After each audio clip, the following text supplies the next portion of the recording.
తల్లిదండ్రులు కావాలని మీ కలను నెరవేర్చుకోండి హెగ్డే ఫెర్టిలిటీ సెంటర్ ద్వారా ఉచిత మొదటి కన్సల్టేషన్ పొందండి 88074747474. హ్యాపీయా? హ్యాపీ. ఫోన్ ఎందుకు ఎత్తేవాడు కాదు? యాంకర్ శివాతో ఇంటర్వ్యూ అంటే వాడి జీవితం సంక్రాంతి.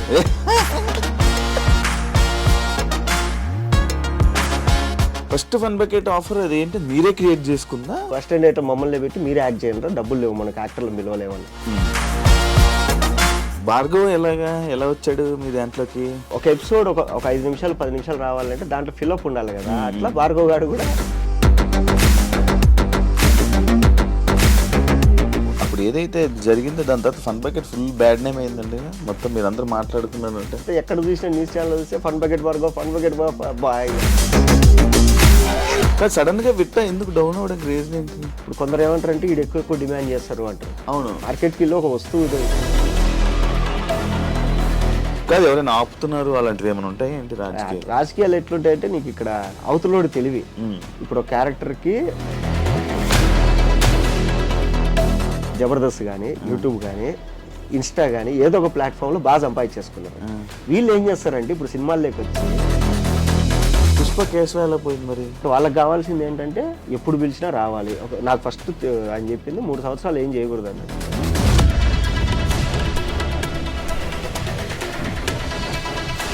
నీ సినిమా కాంట్రవర్సీ ఏంటి? నేనేంటంటే ఫ్రెండ్ కదా అని మొత్తం నమ్మి ఫైల్స్ అన్ని మనోడి దగ్గర పెట్టేసి, నాకు తెలియదు అసలు ఎందుకు రిలీజ్ అవ్వట్లా. ఇప్పుడు ఎవడెవడైతే ఈ ఎరిపప్ప వాళ్ళందరూ కామెంట్లు పెట్టారో ఈ నా కొడుకులందరూ జేబులోంచి డబ్బులు తీసి ఏమైనా హెల్ప్ చేయండి అంటే ఓటు చేయట్లేదు, ఎవరికి కామెంట్లు పెడతారు అంతే. కామెంట్లు పెడితే ఏం చేసుకోవాలి ఎవరు? తెలంగాణకు సంబంధించిన సినిమాల్లో తెలంగాణ వాళ్ళు ఉంటారు మ్యాక్స్ ఆర్టిస్టులు. ఉత్తరాంధ్ర వాళ్ళు, గోదావరి జిల్లా గోదావరి, రాయలసీమ అటు సైడ్ది ఆర్టిస్టులు ఉంటారు. ఎందుకు? ప్రొడ్యూసర్ డబ్బులు ఎక్కువ ఏమైనా ఇస్తాడేమో, ఖర్చు పెట్టండి ఊరికే అని చెప్పేసి మా వాళ్ళు ఎవరు అడగరు.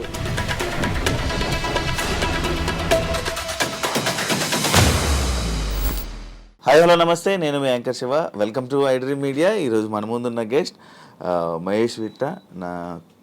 నాతో పాటు బిగ్ బాస్ సీజన్ నాన్ స్టాప్లో స్క్రీన్ షేర్ చేసుకున్నాం, మంచి ఫ్రెండ్స్ అయ్యాం. తన జర్నీ ఫన్ బకెట్ నుంచి పటాస్ మూవీస్ అలా బిగ్ బాస్ జర్నీ వరకు చాలా ఉన్నాయి. స్టెప్స్ అప్ అండ్ డౌన్స్ ఉన్నాయి. ఇలా అంటే ఒక్కసారి ఇంత హైప్లోకి వెళ్ళడం, మళ్ళీ ఒక్కసారి డౌన్ అవ్వడం, మళ్ళీ రావడం, ఇలా చాలా ఉన్నాయి మధ్యలో. ఆ జర్నీ అంతా ఒకసారి నేను ఎప్పుడు మహేష్ విట్ట నేను ఇంటర్వ్యూ చేయలేదన్న. అంటే నా సీజన్ అయిపోయి 3 సంవత్సరాలు అయ్యింది, ఈ రోజుకి నేను మహేష్ విట్ట ఇంటర్వ్యూ జరగకపోవడం ఏంటి అది చాలా ఎందుకు అవ్వలేదు నాకు కూడా తెలీదు. అప్పట్లో నేను ఫోన్ చేసేవాడిని ఇంటర్వ్యూ ఇవ్వనంటే ఫోన్ కూడా ఎత్తేవాడు కాదు, మరి ఎందుకు ఎత్తేవాడు కూడా నాకు తెలియదు. ఇవన్నీ మంచిగా ఒకసారి మాట్లాడదాం. ఎంత టైం అవుతుంది ఏమవుతుందో తెలీదు.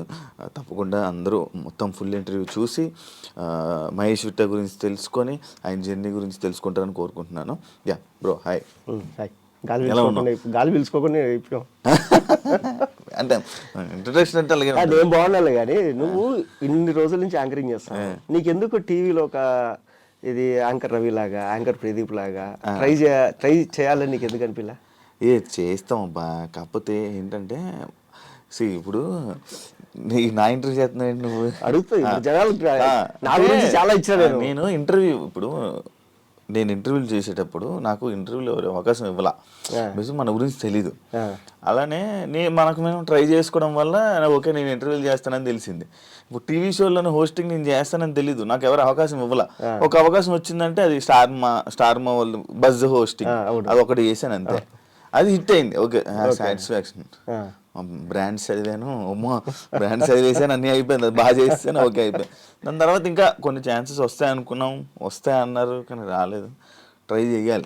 కానీ యాంకర్ షో గురించి నాకు తెలిసిందో ఏంటంటే మీరు పైన ఏదైతే చూస్తున్నారో అది కాదు.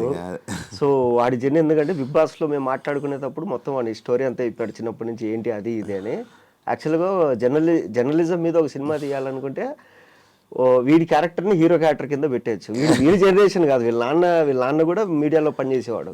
సో అక్కడి నుంచి ఉంది వాడికి. వాడు ఏదంటే పేరు కోసం ఇది చేస్తాడు కానీ వాడు ఇంకా చాలా కథలు ఉన్నాయి. ఎలా ఉన్నావు? బాగున్నా. మూవీస్ అన్నీ నడుస్తున్నాయి? బాగా నడుస్తాయి, పర్లేదు. అంతే హ్యాపీయా? Present happy. కాదు, నీ ఫన్ బకెట్ ముచ్చట్లోకి వెళ్దాం. ఫస్ట్ ఫన్ బకెట్ ఆఫర్ అది ఏంటి, మీరే క్రియేట్ చేసుకుందా ఫన్ కాదు బకెట్? కాదు అదేంటంటే నేను 2014 చదువు అయిపోయింది ఎంసీఏ. 2015లో కొన్ని జాబులు చేసిన. సో ఒక 1 month శాలరీ పడగానే నాకు ఎందుకు సాటిస్ఫాక్షన్ లేదు, మానేయడము అలా ఇలా. నాకు అర్థం కాలేదు ఏంటంటే అరే పొరపాటున ఇక్కడ ఇరుక్కొని పోతే నెక్స్ట్ ఇంకా సినిమాలకు దూరం అయిపోతామేమో. అంటే సినిమాల్లో ఉండే కష్టాలు మనకు తెలియదు కదా, ఇక్కడ మనం కృష్ణానగర్లో పడే కష్టాలు. సో ఐటీ చదువు అయిపోయింది, జాబ్ వచ్చేసింది, సింపుల్గా అయిపోయింది. సో పొరపాటున కష్టపడతామేమో, అక్కడికి వెళ్తే ఏమైనా క్లిక్ అవ్వచ్చు కదా, మనకు ఉంది కదా, అది ఇదని ఒకటి ఉండే డౌట్. సో అప్పుడు ఇంట్లో వాళ్ళని అడిగితే వాళ్ళు 1 year టైం ఇచ్చారు. నేను అడిగిన 1 year టైం ఇవ్వండి, నేను వెళ్తా కృష్ణానగర్కి, కింద మీద పడి కష్టపడతా, నేను క్లిక్ అవ్వలేదు అంటే మళ్ళీ వచ్చి జాబ్ చేసుకుంటా అనేసి చెప్పి సరే ఓకే అంటారు. అప్పుడు ఇక్కడికి వచ్చి నేను డైరెక్ట్ నువ్వు వెళ్ళి నేను అసిస్టెంట్ డైరెక్టర్ అంటే నీకు ఫస్ట్ పని రావాలి, మనకు పని రాదు, పని నేర్పించేవాడు అంత ఈజీగా దొరకడు. సో అప్పుడు నేను అనుకుంది ఏంటంటే ఈ ఆర్ట్ ఫిలిమ్స్కి ఇంటర్న్షిప్ వెళ్దాం. సో వాటికి ఏం చేయాలంటే ఈ విఎఫ్ఎక్స్ ఎడిటింగ్ అవి రావాలి. సో అది నేను దిల్సుఖ్ నగర్లో కోచింగ్ తీసుకునేవాడిని. ఆ టైంలో నెలకు 4 రోజులు క్లాసెస్ ఉంటే 3 రోజులు ఖాళీగా ఉండేవాళ్ళు. ఏం చేయాలి అనుకున్నప్పుడు ఫన్ బకెట్ డైరెక్టర్ హర్ష అన్న వరకు ఫేస్బుక్లో పోస్టులు పెట్టేవాడు అనమాట. సో వాటికి కావాలని ఆయన దృష్టిలో పడాలని చెప్పి ఆయన పోస్ట్ పెట్టగానే కామెంట్ పెట్టడం, లైక్ పెట్టడము, ఇట్లా కళ్ళల్లో పడిన తర్వాత ఆయన ఎప్పుడు ఏంటంటే రైటర్స్ కావాలి అనేవాడు. నేను 2014 ఇది ఎంసీఏ ఫైనల్ ఇయర్లో ఉన్నప్పుడు ఒక షార్ట్ ఫిల్మ్ తీసిన, ఒక 6 minute షార్ట్ ఫిల్మ్. దానికి ఏంది రైటర్గా డైరెక్టర్గా నేనే. తర్వాత ఒక 2 షార్ట్ ఫిల్మ్స్ రాసుకున్నా, ఒక లవ్ స్టోరీ ఒకటి థ్రిల్లర్ ఒక 25 minutes డ్యూరేషన్లో 2 షార్ట్ ఫిల్మ్ రాసుకున్నా. ఒకసారి అన్న నేను కలవాలి, స్టోరీస్ ఉన్నాయి, రైటర్ కావాలన్నారు కదా అంటే సరే రా తమ్ముడు అని చెప్పి పిలిచి మాట్లాడినాడు. అప్పుడు ఆయనకి నేను స్టోరీ చెప్పే క్రమంలో యాక్టింగ్ చేసి చూపించిన, ఇలా ఉంటుంది అని. అంటే నువ్వు యాక్టింగ్ కూడా బాగా చేస్తున్నావు అంటే ఏమన్నా ఎవరు చెప్పలేదు ఇంతవరకు, నేను యాక్చువల్ రైటర్ కావాలని వచ్చిన. లేదు ట్రై చేద్దాం ఏదన్నా అని. ఒక 2 నెలల తర్వాత పిలిచి ఒక పేపర్ ఇచ్చి 4 జోకులు ఉన్నాయి, ఏంటివి అంటే దీన్ని వీడియో చేద్దాం అన్నాడు. లేదు ఈ శాంటా బ్యాంటే జోక్స్, అలియా భట్ జోక్స్ అనేసి అప్పట్లో కొంచెం బాగా ఫేమస్ అయ్యి ఇది కదా. ఒకప్పుడు ఏంటంటే బ్లాక్ అండ్ వైట్ ఫోన్లలో మనం మెసేజ్ ఫార్వర్డ్ చేసాం ఒక జోక్ ఏదైనా టెక్స్ట్లో, దీన్ని వీడియో చేద్దాము అన్నాడు. అంటే నేను క్లిక్ అవుతుందన్నా అని చెప్పిన. ఎట్లా అంటే 2 నిమిషాల్లో 4 జోక్స్ అంటే ఇది బాగా క్లిక్ అవుతుంది, మనకు ఇప్పటిదాకా చూసుకోవడానికి ఏదో మూవీలో కామెడీ సీన్స్ జబర్దస్త్ తప్ప మనకు లేదు యూట్యూబ్లో, అందరు లవ్ స్టోరీలో తీస్తారు, బాగుంటుంది ఇది అని. సరే ట్రై చేద్దామని చెప్పి జస్ట్ ట్రై చేసినాం అంతే. దానికి కూడా ఏంటంటే మా ఛానల్ ఎండి రవిశంకర్ గారు చెప్పింది ఓ 20 episodes పైలట్ తీయండి. పైలట్ ఏది నేను మినిమం డబ్బులు ఇస్తా, పైలట్ తీయండి, అది అప్లోడ్ చేద్దాం, అది క్లిక్ అయితే కంటిన్యూ చేద్దాం అన్నాడు. సో ఆయన పైలట్ షూటు డబ్బులు లేవు అన్నందుకు మా డైరెక్టర్ ఏం చేసిన అంటే అసిస్టెంట్ డైరెక్టర్లు 3 ఉండేవాళ్ళం. నేను, హర్ష కొమ్మన్ అనే ఒక అబ్బాయి, త్రిశూల్ అనే ఒక అబ్బాయి, మేము 3 అసిస్టెంట్ డైరెక్టర్లం. అప్పటికే మేమందరం ఒక్కొక్క షార్ట్ ఫిల్మ్ తీసేసుకున్నాము. అందులో హర్ష కొమ్మన్ అనే అబ్బాయి మూవీ స్టోరీస్ రాసుకుంటున్నాడు. సో ఇలా మేము ఉన్నప్పుడు అసిస్టెంట్ డైరెక్టర్ మమ్మల్ని పెట్టి మీరే యాక్ట్ చేయండి, డబ్బులు లేవు మనకు, యాక్టర్లు పిలవలేమన్నాడు. అలా ట్రై చేసినాం, అది క్లిక్ అయింది అంతే. నార్మల్గా క్లిక్ అయిపోయింది అంతే. ఘోరం కదా అప్పుడు, ఫుల్ వైరల్. మామూలుగా కాదు, ఒక జియో రాకముందే మిలియన్స్లో వెళ్ళేటివి. అదే కదా, ఇప్పుడు జియో ఏమీ లేదు. అప్పుడు ఏంటంటే 158 రూపాయలు వేసుకుంటే 1 GB వచ్చేది మనకు. ఇప్పుడు రోజుకు 2 GB వస్తుంది. ఆ 1 GBతో మా వీడియోస్ మిలియన్స్ వెళ్ళేవి. ఇంకా ముఖ్యంగా ఏంటంటే అప్పటికి ఇంకా వైఫై అనేది మనకు అంత లేదు, ఫారిన్ లో ఎక్కువ అనమాట. ఆస్ట్రేలియాలో, తర్వాత న్యూజిలాండ్, ఖతర్, ఒమన్, తర్వాత అమెరికా, ఇట్లా అన్ని చోట్ల నుంచి ఫేస్బుక్ లో మెసేజ్ చేసేవాళ్ళు. అప్పుడు మీ వీడియోస్ చూస్తుంటాం బ్రో అది ఇదని. అండ్ ఆస్ట్రేలియాలో అయితే మా కజిన్ వాళ్ళు ఉన్నారు, అక్కడ తెలుగు వాళ్ళందరిది మీటింగ్ అవుతుంటాయి 3 months అట్లా. అందరు కలిసినప్పుడు ఫస్ట్ హాఫ్ అన్ అవర్ మా వీడియోస్ వేసుకొని అందరూ నవ్వుకొని రిఫ్రెష్ గా మీటింగ్ స్టార్ట్ చేసేవాళ్ళండి. సో అలా అన్ని నేను మెసేజ్ చేసేవాడిని నీకు ఫేస్బుక్ లో, ఉందా చూసావా? తెలీదా? మన ఫేస్బుక్ ఫ్రెండ్స్ చూడు. నిజం, మన ఫేస్బుక్ లో ఏ మెసేజ్లు ఉంటాయి. ఏమని ఉంటుంది నీది? యాంకర్ శివ అని ఉంటుంది. నేను చూస్తాను, నేను మెసేజ్లు ఏం పెట్టాను నీకు? యాంకర్ శివ ఫ్రెండే కదా, ఫ్రెండ్ వచ్చింది. ఏయ్ ఉన్నాయా మెసేజ్? ఉన్నాయి. ఉన్నాయా? 2018 January 27 ఉన్నాయా? వాయిస్ కిరాక్ లైక్ పంపించిన. తర్వాత వెల్కమ్ టు వైజాగ్, నేను అప్పుడు దేనికో వైజాగ్ పోయినా 2018లో. తర్వాత హాయ్ అన్న మీతో ఇంటర్వ్యూ ప్లాన్ చేస్తున్నా 2018. అప్పుడు నేను నాట్ ఓకే అన్నా. తర్వాత పార్వతీశం ఇంటర్వ్యూ ఒకటి పంపించినావు. తర్వాత హ్యాపీ బర్త్డే, అది కంగ్రాచులేషన్స్ నేను ఫేస్బుక్ మ్యాక్సిమం ఓపెన్ చేయను ఇప్పుడు. 2019 ఉంది లాస్ట్ మెసేజ్. మెసేజ్లు ఉన్నాయా? ఉన్నాయి. ఏ కుప్పలు తెప్పలు ఉంటాయి నీ మెసేజ్లు నేను పెట్టింది అంటే ఎప్పుడు చూడు. 2018 చూసావా? అది అలా ఉండేది మహేష్ విట్ట. ఈ ఫన్ బకెట్ భార్గవ్ ఎలా వచ్చాడు మీ దాంట్లోకి? ఆ అబ్బాయా భార్గవ్ గారు ఎలాగంటే ఫస్ట్ స్టార్ట్ చేసింది మా ముగ్గురితో, త్రిశూలు, హర్ష కొమ్మన, నేను. పైలట్ షూట్ కింద ఫస్ట్ ఒక 15 ఎపిసోడ్స్ వరకు మేము అప్లోడ్ చేసుకుంటూ వచ్చినాం. అప్పటిదాకా ఎవరు పట్టించుకోలేదు, ఏం లేదు. మేమేందంటే మేమందరం ఫోన్లు చేసుకొని అరే ఈరోజు 2000 వ్యూస్ వచ్చినాయి మనకు, అది ఇది అనుకునేవాళ్ళు.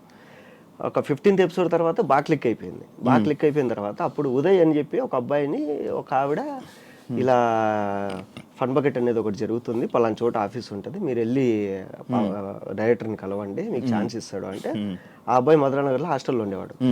ఆ అబ్బాయితో పాటు ఇంకొక అబ్బాయి భరత్ బెహ్రా, వీళ్ళిద్దరు కలిసి వచ్చారు. మా డైరెక్టర్ వీళ్ళిద్దరిని చూడగానే ఇద్దరు మంచి సాలిడ్ పర్సనాలిటీ, స్టైలిష్గా ఉన్నారు ఇద్దరు. అరే వీళ్ళు ఏదో బాగున్నారు ఇద్దరు చూడడానికి, ఎక్కడ మీది అంటే ఇట్లా ఒరిస్సా శ్రీకాకుళం అది ఇది అంటే, ఓ మీ స్లాంగ్ బాగుంటుంది కదా, సో ట్రై చేద్దాం మిమ్మల్ని కూడా అని వాళ్ళిద్దరిని పెట్టి ట్రై చేసినాడు. అప్పుడు ఏంటంటే కనుక భరత్తో పాటు అదే పీజీలో ఫన్ బకెట్ భార్గవ్ ఉండేవాడు, వాడు కూడా వచ్చేవాడు. సో వచ్చాడు కదా, మా డైరెక్టర్ ఏంటంటే మా దాంట్లో జోక్స్ని కేటగిరీస్ డివైడ్ చేసేవాడు. ఒక ఏదన్నా ఇది మరీ ఎడ్డి జోక్ ఏదైనా ఉందంటే అది నాతో చేయించేవాడు. Girlfriend boyfriend joke అయితే త్రిశూల్ అనే అబ్బాయితో, ఫేస్ ఎవరిది సెట్ అయితే ఎవరు సెట్ అయితే వాళ్ళది. సో అలా చేసుకుంటే ఏంటంటే కనుక ఒక ఎపిసోడ్ ఒక 5 నిమిషాలు 10 నిమిషాలు రావాలంటే దాంట్లో ఫిలప్ ఉండాలి కదా. అట్లా భార్గవ్ గారు కూడా నేను చేస్తాను అంటే సరే చేరా నువ్వు కూడా ఏదన్నా అని చెప్పేసి వాడిని కూడా పెట్టేవాడు. అంటే ఫన్ బకెట్ నా వల్లే నడిచింది అన్నట్టు మనం అప్పుడు మాట్లాడేవాడు. అండ్ ఇంకోటి అప్పుడు ఏదైతే జరిగిందో దాని తర్వాత Fun Bucket full bad name అయిందండి మొత్తం, మీరు అందరూ మాట్లాడుకున్నారంటే. బ్యాడ్ నేమ్ మ్యాటర్ ఏంటంటే ఇప్పుడు ఫన్ బకెట్ భార్గవ్, సింపుల్ చెప్తాను, జబర్దస్త్ అనేది ఉంది, దానివల్ల ఒక 50 మంది ఆర్టిస్టులు ఈజీగా ఉన్నారు పేరు వచ్చిన వాళ్ళు.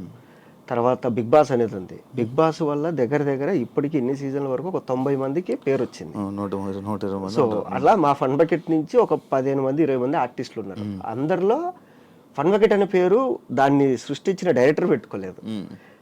దానివల్ల మేమందరం బతుకుతాం, కానీ మేము కూడా పెట్టుకోలేదు.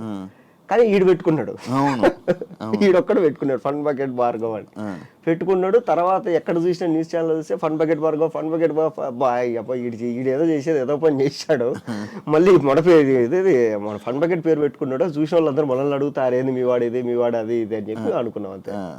మళ్ళీ అప్పుడు కదిలింది కదా మళ్ళీ, అవును ఎందుకు అది ఆగిపోయింది సడన్ గా? జోక్స్ లేవు అంటే అక్కడికి వచ్చిన వాళ్ళందరూ ఏంటంటే సినిమాలు చేయాలని. మా డైరెక్టర్ వచ్చేసి అప్పటికే డైరెక్టర్గా ట్రై చేసి రణరాజీరానికి అసోసియేట్గా పనిచేసి మళ్ళీ ఏదో ఫ్యామిలీ ప్రాబ్లమ్స్ వచ్చి మళ్ళీ రిటర్న్ వచ్చి ఇక్కడ మంత్లీ శాలరీ కింద జాయిన్ అయ్యి చేసుకునేవాడు. సో నేనేంటంటే నా గోల్ ఏంటి, నేను సినిమాల్లోకి వెళ్ళాలి, సినిమాల్లో ఉండాలి అనేసి నా గోల్. సో ఇలా అనుకునే టైంలో అది ఏమైందంటే ఒక 50-60 ఎపిసోడ్ల వరకు వచ్చిన తర్వాత మాకు ఛాన్సెస్ వచ్చినాయి బాగా. ఇది నాకు మూవీస్లో ఛాన్సులు రావడము. తర్వాత మా డైరెక్టర్కి ఏంటంటే అప్పటికే స్టోరీ రాసుకొని చాలామంది హీరోలకు చెప్పేసి ఒక ప్రొడ్యూసర్ వచ్చి ఆ ప్రొడ్యూసర్ ఆఫీస్ కూడా ఓపెన్ చేద్దామంటే మేమందరం ఆఫీస్ అయితే అంటే మాకెంత ఏమనిందంటే సినిమాలు చేయాలి ఎప్పటికైనా సినిమాల్లోకి వెళ్ళాలి అని. తర్వాత మా ఫన్ బకెట్ డైరెక్టర్ది ఈ డిమాంటేషన్ వచ్చేసి ప్రొడ్యూసర్ కొద్ది రోజులు ఆపుదామని చెప్పి అది పూర్తిగా ఆగిపోయింది. సో ఇలా ఆగిపోయింది. 100 ఎపిసోడ్స్ తర్వాత నేను మానేసా, మా డైరెక్టర్ మానేశాడు. తర్వాత మిగతా వాళ్ళు కంటిన్యూ చేసుకుంటూ వెళ్ళేవాళ్ళు. మేము 100 ఎపిసోడ్స్ వరకు చేసినాం, మేము 240 ఎపిసోడ్స్ చేసినారు మొత్తం 240 ఎపిసోడ్లు. ఇంకా తర్వాత కంటెంట్ లేదు, జోకులు ఎక్కడి నుంచి తీసుకురావాలి మేము, అది ఆపేసినారు. కంటెంట్ లేదు, జోక్స్ లేవు అంతే. ఇప్పుడు స్టోరీ ఓరియంటెడ్ అంటే ఏదో ఒకటి రాయొచ్చు, జోక్స్ సింగిల్ లైన్ జోక్స్ ఎన్ని రాస్తాం మనం. నువ్వు డైరెక్ట్ సినిమాల్లోకి వెళ్ళావా ఫన్ బకెట్ నుంచి, లేకపోతే మధ్యలో పటాసు? డైరెక్ట్ సినిమాలే. ఫస్ట్ సినిమా నేనే రాజు, ఫస్ట్ ఓకే అయిన సినిమా నేనే రాజు నేనే మంత్రి. ఫస్ట్ స్క్రీన్ మీద కనపడ్డ సినిమా సెమంతక్ మణి. దానికి ముందు ఫస్ట్ చేసిన సినిమాలు ఒక 2 చిన్న సినిమాలు ఉన్నాయి. ఏదంటే ఈ నేరాజు నేను మధ్య స్టార్ట్ అయ్యే లోపల చిన్న సినిమాలు చేసిన. అది చేసిన తర్వాత ఏంటంటే ఇప్పుడు రాక పేరు వచ్చింది. ఓకే దీపు ఉన్నప్పుడు ఇల్లు చక్కదిద్దుకోవాలి. అప్పుడు ఏంటంటే నాకు జబర్దస్త్లో టీమ్ లీడర్ ఛాన్స్ వచ్చింది. సో నాకేంటంటే ఈ ప్లాట్ఫామ్ నాకు తెలుసు, యూట్యూబ్ ప్లాట్ఫామ్ నాకు ఎక్స్పీరియన్స్ ఉంది, సినిమా ప్లాట్ఫామ్ అనేది పనిచేస్తున్నా, టీవీ ప్లాట్ఫామ్ నాకు తెలియలే ఇంకా. అప్పుడు ట్రై చేస్తూ అటు ఇటు అన్నప్పుడు నేను అన్న నాకు కొంచెం ఫియర్ ఉంది, స్టేజ్ ఫియర్. సో అది పోగొట్టుకోవాలి. ఈ లోపల నేను ఏదన్నా కొంచెం స్టేజ్ ఫియర్ పోవడానికి ఏదైనా చేసుకుంటా అన్నప్పుడు అప్పుడు మళ్ళీ వాళ్ళు పటాస్ చేయన్నారు. సో 12 ఎపిసోడ్స్ అది చేసిన. ఆ లోపల ఏంటంటే ఈ పటాస్ చేసి ఇంకా ఓకే జబర్దస్త్ టీమ్ లీడర్ తీసేసుకుందాము అని అంతా ప్లాన్ చేసుకునే టైంకి సినిమాలో బిజీ అయిపోయినా.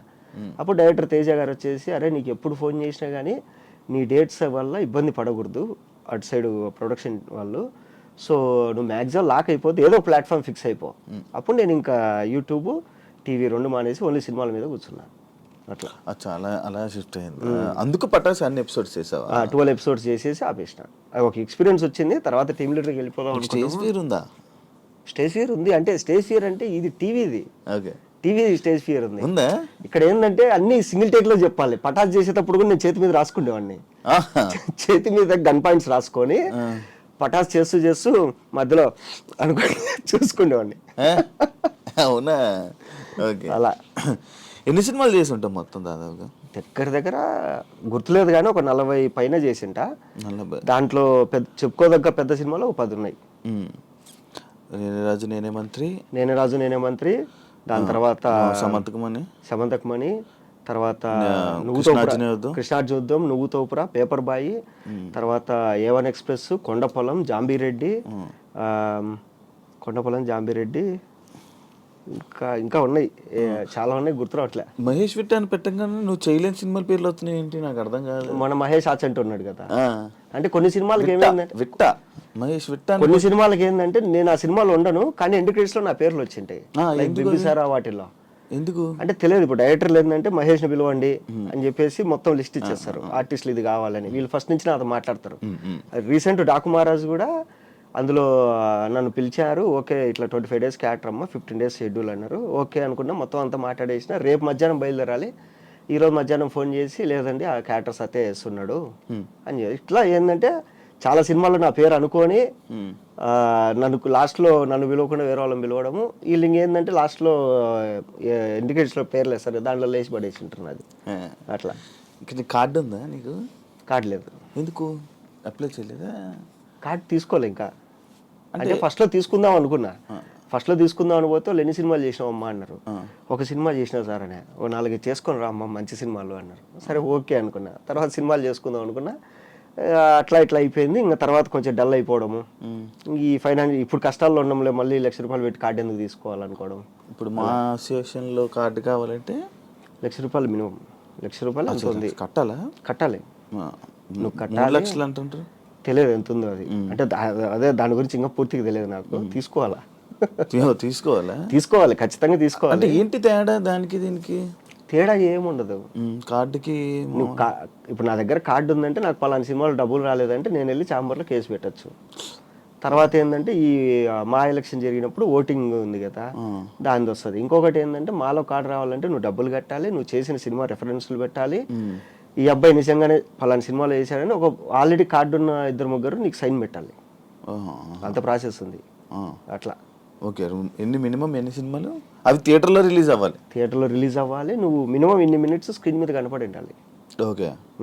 అంటే ఊరికి ఎక్కడ వెనకాల కనపడిపోతే కార్డు ఇవ్వరు.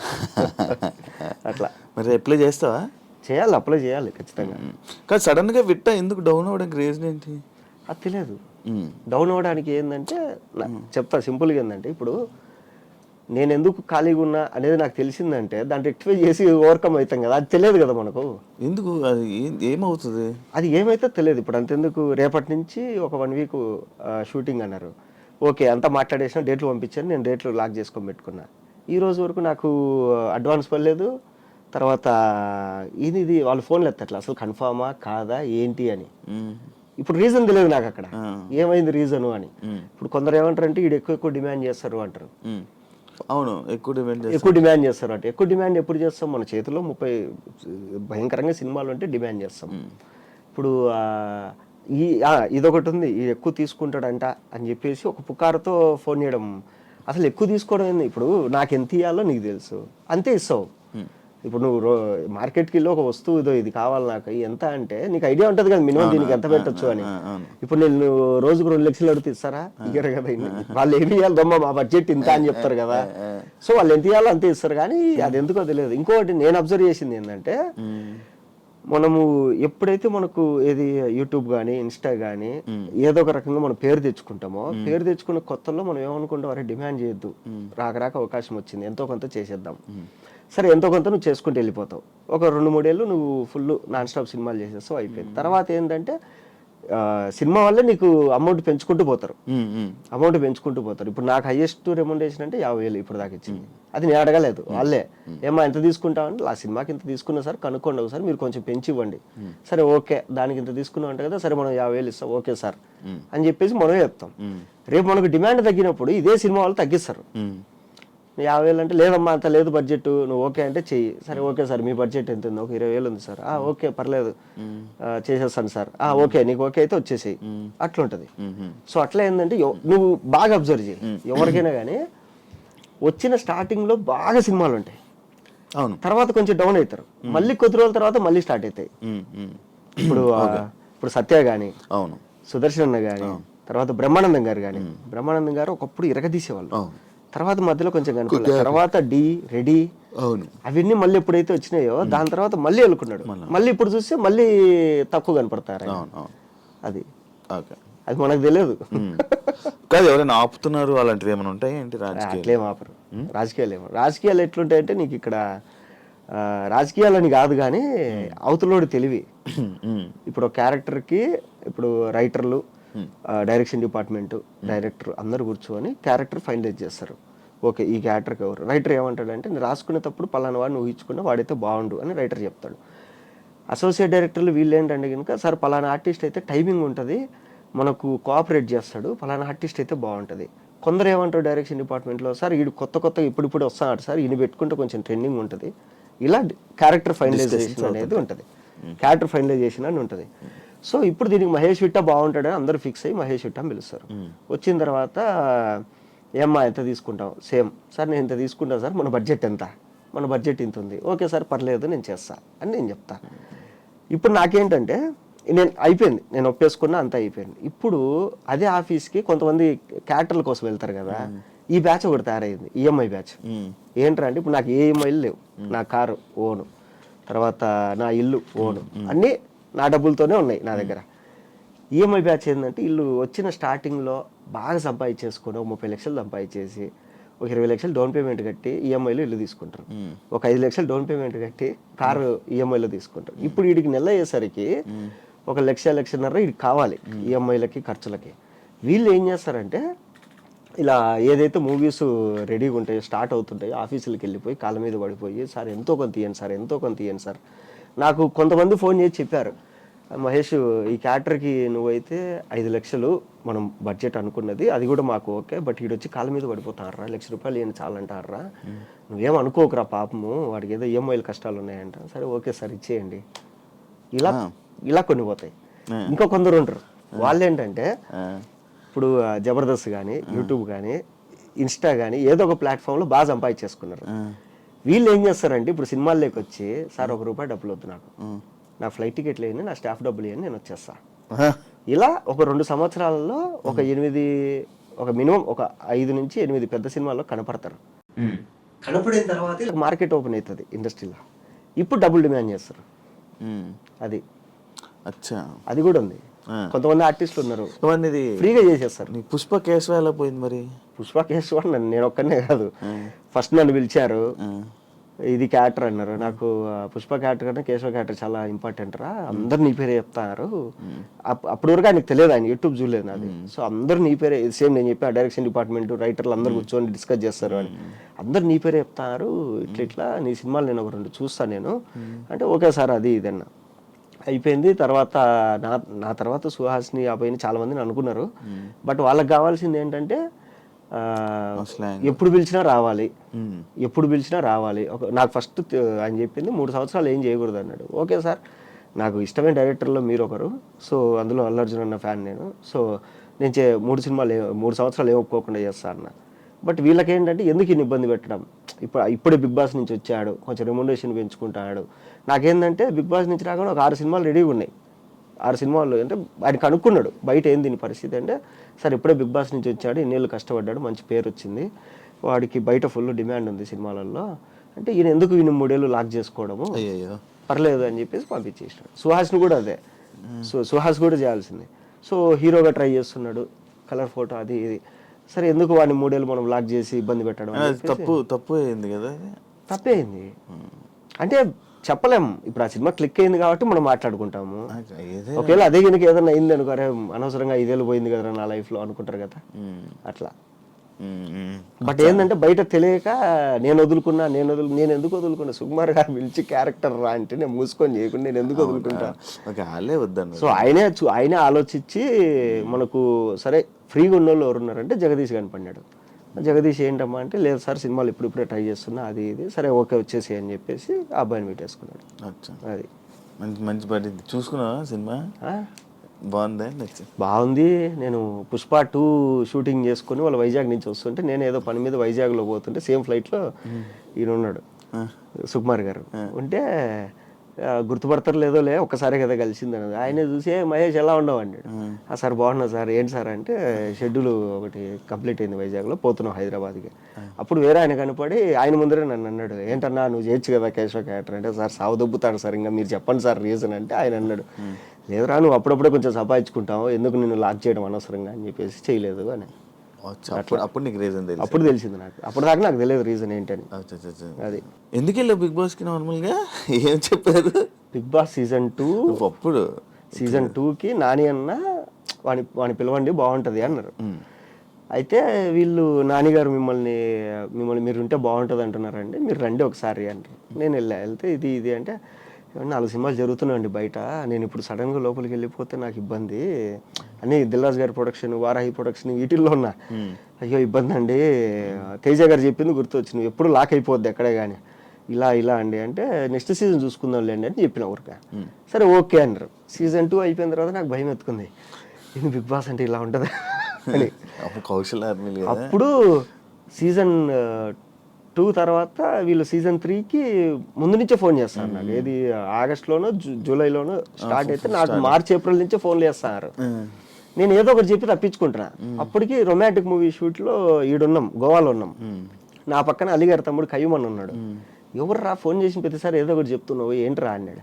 లేదన్నా ఇట్లా బిగ్ బాస్కి రమ్మంటారు, నాకేం భయం వేస్తుంది పోవాలంటే, పోకుంటే బాగా అది పోతే డబ్బులు వస్తాయి కానీ ఇదన్నా అంటే, అరే ఏం కాదు, నువ్వు బయట ఎలా ఉంటావో వెళ్ళి అలాగే ఉండు, నువ్వు జనాలకి నచ్చితే ఓకే, నువ్వు ఖచ్చితంగా నచ్చుతావు, నువ్వు నీలాగుంటే నచ్చుతావు, నువ్వు ఎప్పుడైతే దొంగ నాటకాలు ఎచ్చావో నచ్చవు, నువ్వు నీలాగుంటే కనుక నచ్చుతావు, నువ్వు వెళ్ళి హ్యాపీగా డబ్బులు ఇస్తారు తెచ్చుకో, పెళ్లి కావాల్సిన పిల్లోడు డబ్బులు వస్తాయి కదా, ఓన్లీ డబ్బుల కోసం పో అన్నాడు. సరే ఓకే అని చెప్పేసి ఫోన్ చేసి వాళ్ళకు, నాకు మీరు మంచి డబ్బులు ఇస్తే వస్తానండి అన్నారు. వాళ్ళు సరే అని చెప్పి నేను అడిగినంత ఇచ్చారు. అది అప్పటికి టాప్ 3 పేమెంట్ అది. అమ్మ నాకేంది ఇంత డబ్బులు ఇచ్చారు వీళ్ళు వీక్లీ, బయట ఇంత కష్టపడినారావు, ఇదేంది ఇది అనుకుని మా అమ్మకు ఫోన్ చేసిన, అమ్మ ఇట్లా అంటే ఇంకేముందిరా హ్యాపీగా వెళ్ళి బాగా తిని కూర్చొని పడుకొని డబ్బులు తెచ్చుకోపోవాలి. సరే ఓకే అని చెప్పేసి పోయినా. నేను 2 వారాలు ఉంటే చాలు అనుకున్నా, 12 వారాలు ఉన్నా. అదే 12 వారాలు. అది 12 వారాలు ఎంత సంపాదించావు? చెప్పకూడదు అది బయటికి, నువ్వు చెప్తావా? బిగ్ బాస్ అనే కదా, ఏమైనా సంపాదించుకున్నావా మొత్తం డబ్బులు? సంపాదించుకున్నా. ఫస్ట్ బిగ్ బాస్ 1కి వచ్చింది ఒక హౌస్ డౌన్ పేమెంట్ కట్టేసిన 40 లక్షలు. తర్వాత 40 లక్షలు వచ్చింది ఫస్ట్ 3/3కి. వచ్చిందంటే 40 లక్షలు పెట్టా, వచ్చిందంటే 40 లక్షలు డౌన్ పేమెంట్ కట్టేసిన ఒక ఇంటికి. తర్వాత ఓటీటీ సీజన్ మనకు వచ్చింది, ఈ మధ్యలో సినిమాలు సంపాదించుకుంది అంతా కలిసి ఒక సినిమాకి పెట్టేసిన, దాని రిలీజ్ కోసం కింద మీద పడుతున్నా. కాదు ఏమైనా ఉపయోగపడిందా నీకు బిగ్ బాస్? పడింది. బిగ్ బాస్ నుంచి వచ్చిన తర్వాతే కదా నాకు బిగ్ బాస్ అంటే ఏమైందంటే, ఇప్పుడు ఒక సినిమాలో క్యారెక్టర్కి 10 మంది ఆప్షన్లు ఉంటే అందులో నేను 8-9 ఉండేవాడిని. బిగ్ బాస్ నుంచి రాగానే ఏమైందంటే ఈ ఆప్షన్ అనేది 1-2కి వెళ్ళిపోయింది. సో రెమ్యునరేషన్ కూడా కొంచెం పెంచారు. ఓకే అట్లా. ఓకే. నీ సినిమా కాంట్రవర్సీ ఏంటి? ఏం కాదు, మెసేజ్లు పెట్టి ఏదేదో చీటింగ్ ఇది అది. వాడు మా డైరెక్టర్, వాడు ఏంటంటే ఇద్దరం కలిసి చేసుకున్నాం. అప్పుడు వేరే పేరు ఉండేది కదా సినిమా పేరు ఏంటి? అప్పుడు కల్ట్ గ్యాంగ్ అని ఉండేది. తర్వాత నేను రెన్యువల్ చేసుకోవడం కొంచెం లేట్ అయింది. ఆ కల్ట్ అనేది విశ్వక్సేన్ తీసుకున్నాడు, నేను మళ్ళీ ఉత్తుత్త హీరోలని మార్చుకున్నా. సో గొడవ ఏంటంటే, వెళ్ళా డైరెక్టర్ కమ్ కెమెరామెన్ మా ఫ్రెండ్, సో పిలిచి రారా సినిమా చేసుకుందాం ఇద్దరము అనుకున్నాను. షూటింగ్ వరకు నేను పెట్టాలి, పోస్ట్ ప్రొడక్షన్ వాడు పెట్టాలి. షూటింగ్ అయిపోయింది. తర్వాత పోస్ట్ ప్రొడక్షన్ నాకు డబ్బులు లేవన్నాడు. డబ్బులు లేవన్నప్పుడు ఎట్రా సరే ఇది కూడా నేనే పెట్టేస్తాలే అని చెప్పేసి మొత్తం అంతా చేసుకుని కంప్లీట్ చేసుకున్నాము. మొత్తం అంతా అయిపోయిన తర్వాత ఇప్పుడు నాకు తెలిసిన పరిచయాలతో మైత్రి డిస్ట్రిబ్యూటర్స్ ఇలా అందరినీ కలుస్తున్నాం. వాడిని నేను వెళ్ళి కలుస్తున్నాడికి మనోడు ఏంటంటే కొంచెం ఊహల్లో ఉండిపోయాడు. ఏది సినిమా అయిపోగానే ఇంత డబ్బులు వచ్చేసాయి, నేను ల్యాండ్ తీసుకోవాలి, కార్ తీసుకోవాలి, ఇది ఇది మొత్తం ప్లాన్ చేసి నేనేది ఫస్ట్ సినిమా బయటకు వచ్చేదాలని చెప్పి నేనున్నా. తర్వాత ఏమైపోయిందంటే ఇంక నేను ఇట్లా కాదు, ఇది ఒక 2-3 ప్రీమియర్ చేసేద్దాం రామానాయుడులో, ప్రీమియర్లు వేసేస్తే మనకు కనీసం ఏదైనా కొంచెం బస్ ద్వారానే వస్తుంది ఇండస్ట్రీలో అనుకొని నువ్వు మొత్తం ఫైల్ అవుట్పుట్ రెడీ చేసేసి మనం ప్రీమియర్ వేసేసుకుందాం అంటే అప్పుడు వాడి మైండ్లో ఏం పడిందో కానీ నాకు ఇంత డబ్బులు ఇస్తే కానీ నేను రెడీ చేయను అన్నాడు. నేనేంటంటే ఫ్రెండ్ కదా అని చెప్పి మొత్తం నమ్మి ఫైల్స్ అన్నీ మనోడి దగ్గర పెట్టేసి, నాకు తెలియదు అసలు ఎన్ని హార్డ్ డిస్కులు కొనుక్కున్నాం ఏంటి అంటే ఎంత ఖర్చు అయింది అనేది అకౌంట్స్ రాసుకుంటున్నా. లేదు ఇది అన్నప్పుడు మనోడికి ఏంటంటే పాపం అప్పటి వరకు అంటే నెగిటివిటీ వచ్చిందో మైండ్లో ఇది అయిపోతుందో లేదో అని, లేదంటే కనుక వాడికి నిజంగా డబ్బులు అవసరమైంది. అప్పుడు నా దగ్గర డబ్బులు లేవు. నేను ఎవరైనా నా దగ్గర డబ్బులు ఉంటే నేనే ఇస్తా కదరా నీకు అని, సరే ఇట్లా కాదు అగ్రిమెంట్ చేసుకుందాం మనము వచ్చిన తర్వాత ఇంత అని అంటే సరే ఓకే అగ్రిమెంట్ చేసుకుందాం అని చెప్పిన. తర్వాత వాడు అగ్రిమెంట్ రాలేదు, నేను చేసుకోలేదు. నేనేమన్నా అంటే సరే అయితే నువ్వు సైలెంట్గా ఉంటే నేను సినిమా మొత్తం రిలీజ్ చేసేసి వచ్చిన డబ్బులు వచ్చిన తర్వాత నేను పిలిచి నీకు ఇవ్వాల్సింది నీకు ఇచ్చేస్తాను అంటే అప్పటికే ఇచ్చేసిన కొంచెం డబ్బులు, ఇవ్వాల్సింది ఇస్తా అన్న. అది దానికి అందరికి మెసేజ్లు పెడుతున్నారా?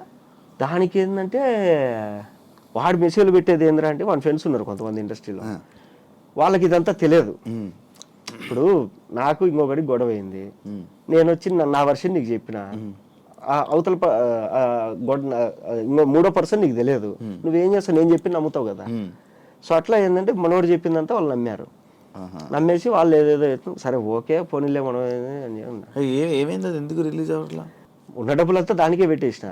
ఇప్పుడు ఎవడెవడైతే ఈ ఎరిపప్పు వాళ్ళందరూ కామెంట్లు పెట్టారో ఈ నా కొడుకులందరూ తలా ఇంత వేసుకునే కానీ సినిమా అయిపోతుంది.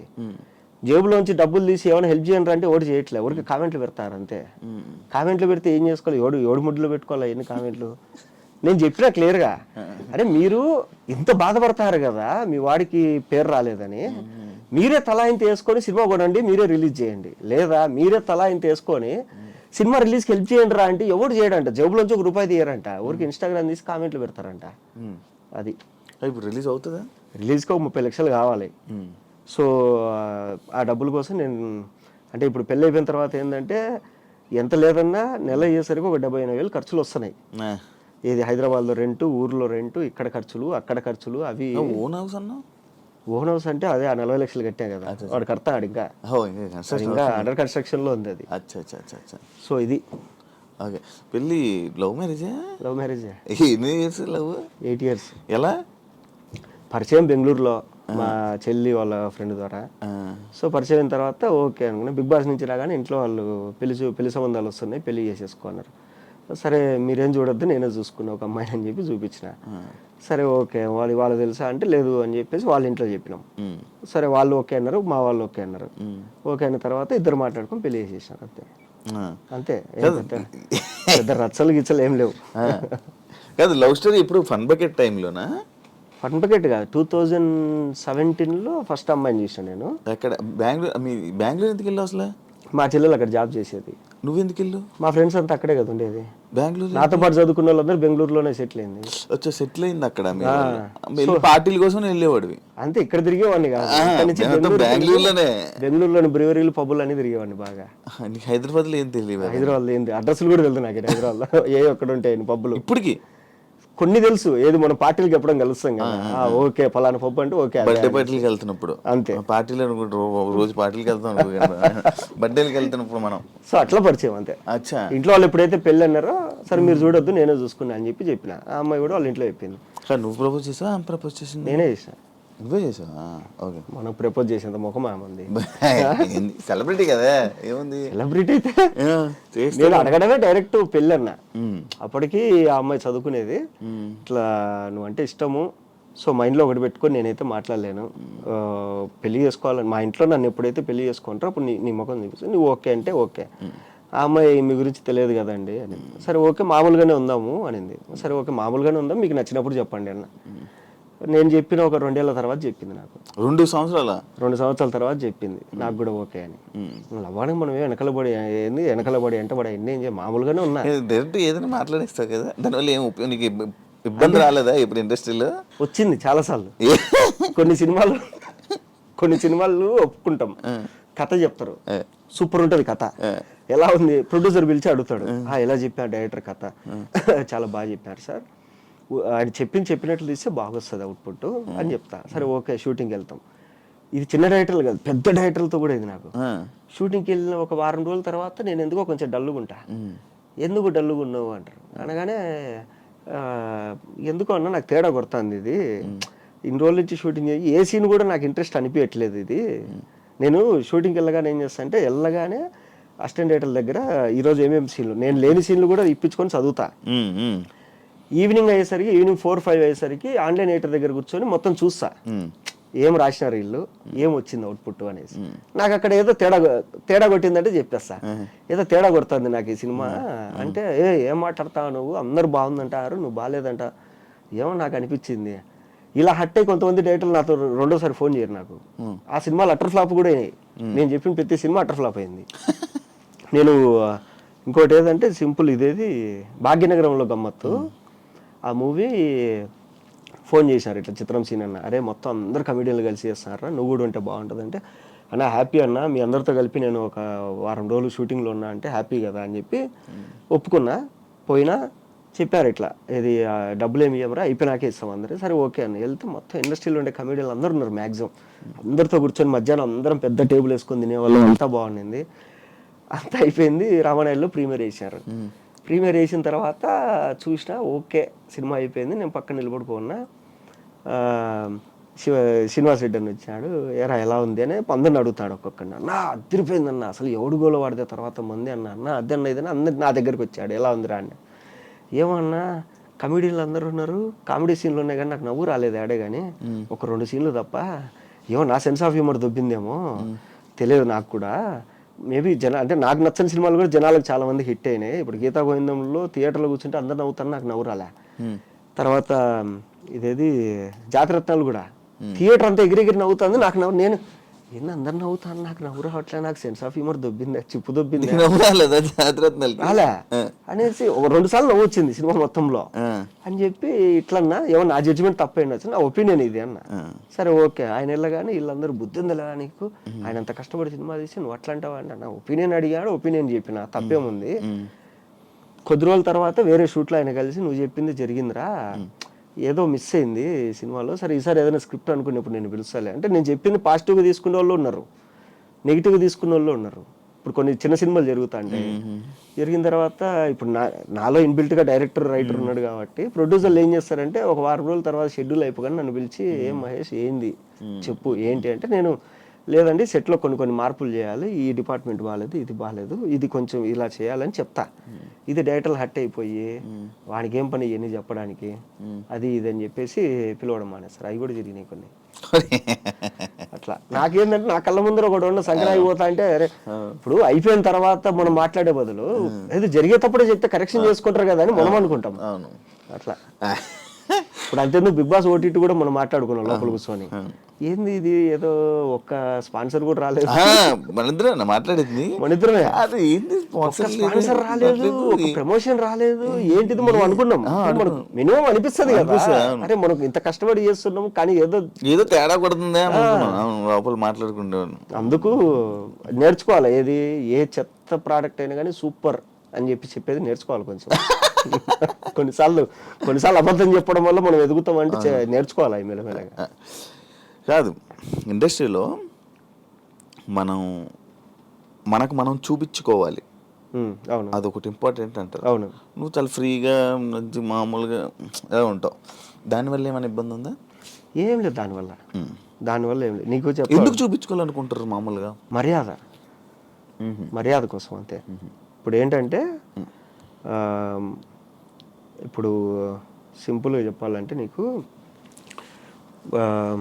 ఒక మూవీ సెట్కి నేను చెప్తా సింపుల్, నేను కారు కొనలేదు అప్పుడు, ఎందుకంటే నాకు ఏమో కారు అవసరం ఏముందిలే, దగ్గర అయితే బైక్లో పోదాము, కొంచెం దూరం అయితే కనుక కంపెనీ కార్ వస్తుంది కదా అనుకునేవాడిని. ఒక సినిమా ఒప్పుకున్నాం. ఆయన ఏంటంటే ఎన్ఆర్ఐ, అమెరికాలో బాగా బాగా మంచి గవర్నమెంట్ పోస్ట్ అమెరికాలో. తర్వాత ఆయన కొడుకుని హీరోగా లాంచ్ చేస్తాడు. సరే ఓకే అంత మాట్లాడుకుని దాంట్లో ఫ్రెండ్ క్యారెక్టర్ నన్ను ధనరాజ్ అని అనుకున్నారు. ఫస్ట్ రోజు కృష్ణానగర్కి ఒక కార్ వచ్చింది నా రూమ్ దగ్గరికి, కొత్త ఇన్నోవా. డోర్ దిగానే హీరో వాళ్ళ నాన్న, ప్రొడ్యూసరు, డైరెక్టరు, రైటరు, కో డైరెక్టరు, ఓ వావ్ అనుకొని నేను కూడా ఎక్కిన. రెండో రోజు ఒక కార్ వచ్చింది, వేరే కారు. తీగానే కొందరు సీనియర్ ఆర్టిస్టులు. సరే ఓకే కూర్చున్నా, హాయ్ అండి. మూడో రోజు ఇంకొక కార్ వచ్చింది, ఏసీ పని చేయట్లే, కిటికీలు లేవు. అది నాది కాదు, నేను కొనలేదు, అది నేను ఎక్కడానికి. ఓకే వచ్చింది. అంటే ఫస్ట్ రోజు ఇన్నోవా పంపించారు, రెండో రోజు ఒక మీడియం కార్ పంపించారు కాలేజ్. మూడో రోజు పంపించిన కారులో ఏమీ లేదు. ఎక్కితే ఫోకస్ పుల్లర్లు, ఈ కెమెరా అసిస్టెంట్లు, లైట్ మెన్లు, ఇది నాకు అర్థం కాదు అని చెప్పి వెళ్ళి కొడేటర్ని అడిగిన, అన్న ఏందన్నా ఫస్ట్ రోజు ఆ కార్ వచ్చింది, రెండో రోజు ఇది, మూడో రోజు ఇది అంటే, అరే ఫస్ట్ రోజు ప్రొడ్యూసర్ని, హీరోని ఆ కృష్ణానగర్ తుప్పల్లో తిప్పితే ఏం బాగుంటుందిరా, నువ్వు అక్కడ ఉన్నావు అని తెలియదు, ఏదో లొకేషన్ పంపించినావు, వచ్చేసినాం ఇంకా మేము. రెండో రోజు వచ్చేసి సీనియర్ ఆర్టిస్టులు పెట్టాము, వీళ్ళందరూ కృష్ణానగర్లో కష్టపడి ఎదిగి చుట్టుపక్కల ఏరియాలో సెటిల్ అయిన వాళ్ళు. వీళ్ళందరినీ కూర్చోబెట్టి మళ్ళీ అదే కృష్ణానగర్ సందుల్లో తిప్పితే వీళ్ళు గిల్టీగా ఫీల్ అవుతారు. సరే మూడో రోజు వచ్చింది కదా ఈ కార్ ఏంది అన్న, వాళ్ళు ఫోకస్ పుల్లర్లు, కెమెరా అసిస్టెంట్, నీ పక్క ఫ్లాట్లోనే ఉంటారంట వాళ్ళు, ఎలాగో ఆ కార్ వస్తుంది కదా నీకు ఇచ్చిన. ఎందుకన్నా ఇంత అవమానము అంటే, కారు కొనరా దరిద్రుడా అని చెప్పి ఆయన చెప్పాడు. అదేంటంటే ఇండస్ట్రీలో కారు, ఇప్పుడు ఈ వాచ్ ఉంది, మంచి కాస్ట్లీ వాచ్, టీషర్ట్ ఉంది, ఇది జూనియర్ ఎన్టీఆర్ వేసుకున్నాడు బ్రాండ్ బ్లూ ఆరెంజ్, ఆ టీషర్ట్. ఇవన్నీ ఎందుకు అంటే కనుక ఇక్కడ ఈ బట్టి మర్యాద ఇస్తారు. ఇంకొకటి ఏంటంటే, అంటే టాలెంట్ బట్టి మర్యాద ఇస్తారు, అది పక్కన పెట్టండి. ఇంకొకటి ఏంటంటే మన ఇండస్ట్రీలో మనం కొట్టుకునే స్ప్రే ఉంటుంది కదా, పర్ఫ్యూమ్ బట్టి కూడా రెస్పెక్ట్ వస్తుంది. ఒకసారి నేను మా ఫ్రెండ్, నేను పర్ఫ్యూమ్ కొట్టుకున్నా, వాడు పర్ఫ్యూమ్ లేదురా అంటే, సరే నాదే కొట్టుకో అన్నాడు. వెళ్ళగానే ఒక ఆయన ఇద్దరికి షేక్ హ్యాండ్ ఇచ్చి, ఏంది ఇద్దరు ఒక పర్ఫ్యూమ్ కొట్టుకున్నారు, లేవా పర్ఫ్యూమ్లో అన్నాడు. ఇప్పుడు ఈ అమ్మ ఏంది ఇది ఇట్లా కూడా ఉంటుందా అనిపించింది నాకు.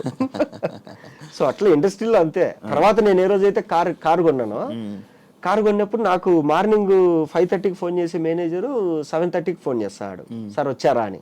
ఎందుకు, ఓన్ కార్ లేట్గా వచ్చినా పర్లేదు అనేసి. కారు లేనప్పుడు ఏంటంటే పొద్దున్నే తీసుకెళ్ళి 5:30కి పడేసేవాళ్ళు లొకేషన్లో.